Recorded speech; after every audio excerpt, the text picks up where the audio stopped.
Tara, samahan niyo po muna kami bumalik sa simbahan kung saan kami ikakasal. Ngayong araw nga pala ay magsiseminar kami at magkukumpil na rin tong aking partner. Kaya tara, samahan niyo kami.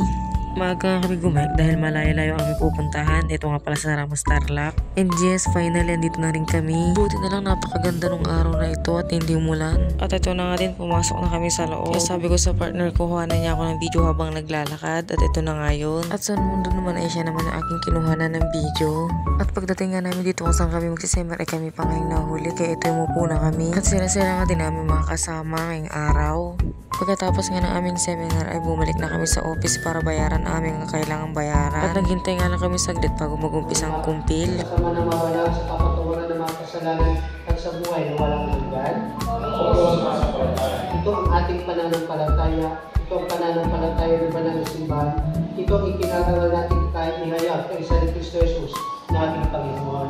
Amen. At pagkatapos ng kumpil ay dumiretso na kami dito sa Chowking para kumain dahil tanghali na nga rin ito.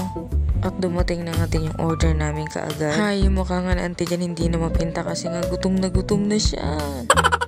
So ayun lang, thank you for watching. Please follow, like, comment, and share. Bye!